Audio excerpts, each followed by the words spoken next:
ఇటీవల Kashmir files cinema గురించి గోవు తరలిస్తున్న వ్యక్తి హత్య గురించి మాట్లాడి వివాదానికి దారితీసిన హీరోయిన్ సాయి పల్లవి ఇప్పుడు దానిపై క్లారిటీ ఇస్తూ ఇన్స్టాలో వీడియో రిలీజ్ చేశారు. Hello. This is the first time that I'm getting in touch with you all to clarify something, and I think this will be the first time that I'll be thinking twice before I speak my heart, because I'm anxious that my words might be misinterpreted. So forgive me if I take a while longer than usual to communicate my thoughts. And I'd like to do this in English. In a recent interview, I was asked if I was a supporter of the left or the right wing, and I clearly stated that I believe I'm neutral, and we need to be good human beings first before we identify ourselves with our beliefs, and that the oppressed need to be protected at any cost. So further into the interview, I went on to elaborate on how I look at things, and I had quoted two references which had a huge impact on me, and which left me traumatized for days.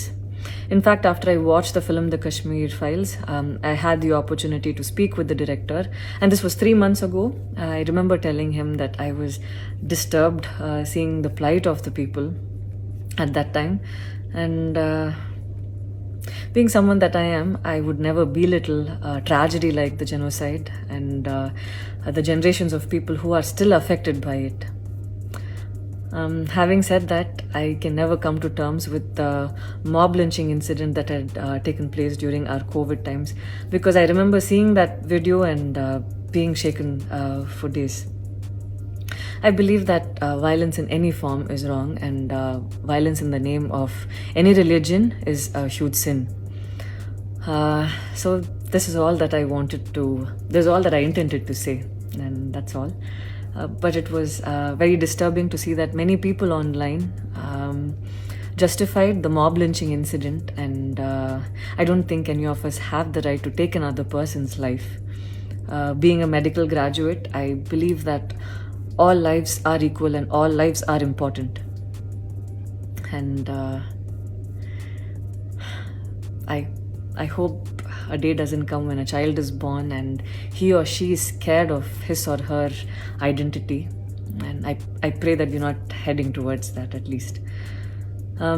See, 14 years of my life, my school life, I remember every day going to school and chanting, "All Indians are my brothers and sisters. I love my country and I'm proud of its rich and varied heritage."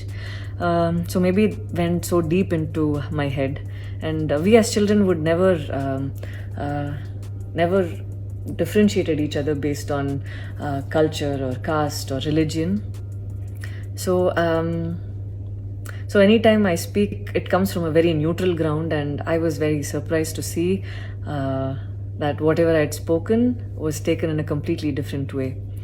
And it was also very upsetting to see that a lot of prominent personalities and websites had carried a snippet from the previous interview that I had given, even without seeing the complete interview or the genuinity behind what was said.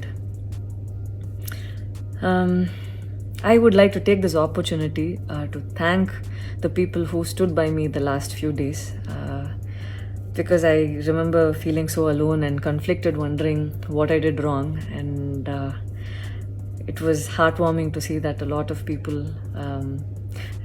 raised their voice in support of me, and I felt like they knew me for who I am. So thank you so much for making me feel like I wasn't alone.